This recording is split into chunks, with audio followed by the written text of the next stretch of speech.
Hi friends, మీరు bots and algos base చేసుకుని stock మార్కెట్లో ట్రేడింగ్ చేస్తున్నారా? So as per latest SEBI rule ప్రకారం మీ ఐపీ అనేది స్టాటిక్ ఐపీ అయి ఉండాలి. అది బ్రోకర్ దగ్గర రిజిస్టర్ చేసుకోవాలి. సో మా దగ్గర నుంచి ఒక గుడ్ న్యూస్ ఉంది. మీరు జియో ఫైబర్ యూజ్ చేస్తున్నట్లయితే మీ ఐపీని స్టాటిక్ ఐపీగా ఫ్రీగా యూజ్ చేసుకోవచ్చు. అది ఎలాగో ఈ వీడియోలో చూద్దాం. ఫస్ట్ మీరు కమాండ్ ప్రాంప్ట్ ఓపెన్ చేసి ఐపీ కాన్ఫిగ్ అని చెప్పేసి కమాండ్ ఇవ్వండి. మీకు ఇక్కడ ఐపీ అడ్రస్ అనేది చూపిస్తుంది.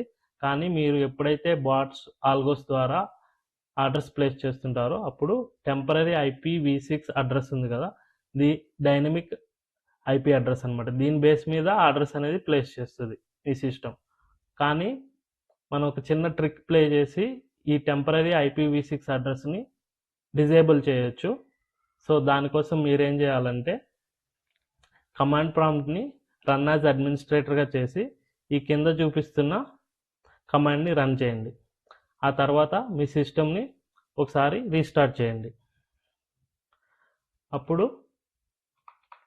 కమాండ్ ప్రాంప్ట్లో ఐపీ కాన్ఫిగ్ అని కమాండ్ ఇచ్చినట్లయితే మీకు IPv6 టెంపరీ అడ్రస్ అనేది కనిపించదు, ఓన్లీ IPv6 అడ్రస్ అనేది కనిపిస్తుంది.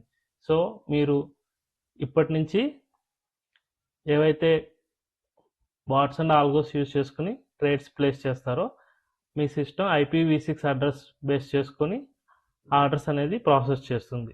సో మీరేం చేయాలంటే ఈ IPv6 అడ్రస్ని కాపీ చేసుకొని జీరోదా డెవలపర్స్ పేజ్లోకి వెళ్ళి IP వైట్ లిస్ట్ అనే బాక్స్లో ఇక్కడ ఆ అడ్రస్ని పేస్ట్ చేసి అప్డేట్ మీద క్లిక్ చేయాలి. సో తర్వాత మీరు యూజ్ చేసే బాట్స్ అండ్ ఆల్గోస్ని యాజ్ ఇట్ ఈజ్ రన్ చేసుకోవచ్చు.